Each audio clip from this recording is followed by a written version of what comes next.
ایک انسانوں کا، پیغمبروں کا طریقہ، محمد صلی اللہ علیہ وسلم کا، آدم علیہ السلام کا، موسیٰ علیہ السلام کا، شعیب علیہ السلام کا، نوح علیہ السلام کا، لوط علیہ السلام کا. وہ طریقہ کیا ہے بھائی؟ نکاح کرو تم. تو چھوڑ دو سوسائٹی کی ایسی کی تیسی.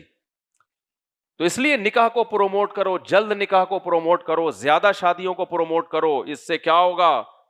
اللہ کو زنا سے بہت نفرت ہے میرے بھائی. اسلام میں کفر کی سزا رجم نہیں ہے. کوئی کافر ہو جائے نا تو یہ نہیں ہے کہ زمین میں گاڑ کے پتھروں سے مار دو، بلکہ اس کو تو مہلت دی جاتی ہے کہ بھئی تیرے کیا شکوک و شبہات ہیں، بتا کیوں اشکال کیا ہے تجھے. اگر کوئی شادی شدہ مرد یا عورت زنا کر لینا تو پھر مہلت بولو نہیں ہے. یہ نہیں ہے کہ 3 دن مہلت دی جائے گی توبہ کر لینا، گواہوں سے ثابت ہو جائے زمین میں گاڑ کے پتھروں سے مار کے ہلاک کرو اس کو.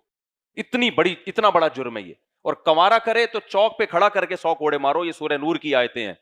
اللہ کو زنا سے تھوڑی نفرت نہیں ہے، بولو بہت زیادہ نفرت ہے.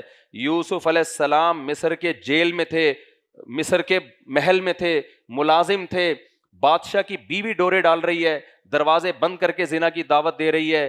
تو بتاؤ ایسی شدید مجبوری میں کوئی اور ہوتا تو شاید اپنے لیے کوئی گنجائش نکال لیتا، لیکن اللہ کی نظر میں کوئی گنجائش نہیں ہے. تبھی یوسف علیہ السلام اس کنڈیشن میں، جبکہ قرآن کہہ رہے دل ان کا بھی مائل تھا، کیونکہ نوجوان تھے، وہ شہوت ان میں بھی تھی، دل مائل تھا، اس کے باوجود دروازوں کی طرف بھاگے ہیں کہ کسی طرح میں اپنے آپ کو بچاؤں.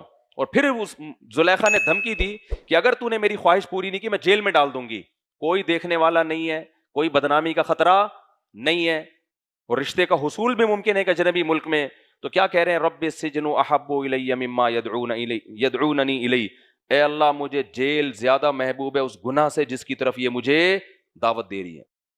اس سے پتہ چلتا بھائی زنا کسی بھی قیمت پہ آپ کے لیے حلال نہیں ہے. اور زنا میں اور متع میں اہل سنت والجماعت کے نزدیک کوئی فرق نہیں ہے. کیونکہ اب اس طرح کی بھی کوئی نیوز آ رہی ہیں ایکچولی زنا سے بچنے کے لیے اگر ہم متع کر لیں تو کیا جا رہا ہے. بھائی متع اور زنا کیا ہے؟ زنا پہ 2 بندوں کو گواہ بنا دو تو متع بن جاتا ہے، کوئی فرق نہیں ہے. سمجھتے ہو کہ نہیں سمجھتے ہو؟ تو آپ کے پاس برائی سے بچنے کے لیے صرف ایک آپشن ہے، وہ کیا ہے؟ نکاح. اور اس میں جو پسند آ رہی ہے پیغام بھیجو، شادی کرو. ایسی کی لکھ کے لگا دو یہاں پہ، ایسی کی تیسی. کیونکہ یہ تمیز سے ہونے والا کام ہے نہیں. میں اس لیے تھوڑی آپ کو اتنے موٹیویٹ کروں، مجھے پتا ہے ہم بھی اسی سوسائٹی میں. یہ تمیز سے نہیں ہوتا. ایسا نہیں ہوتا کہ آپ کی پھپھو بھی کہیں گی جیسی شادی کا سنا ویل ڈن، ابا بھی کہے گا ویل ڈن، اماں بھی کہے گی، فوراً کان کھڑے ہو جائیں گے. کیا ہو گیا؟ پاگل ہو گیا کیا؟ پاگل ہو گیا کیا؟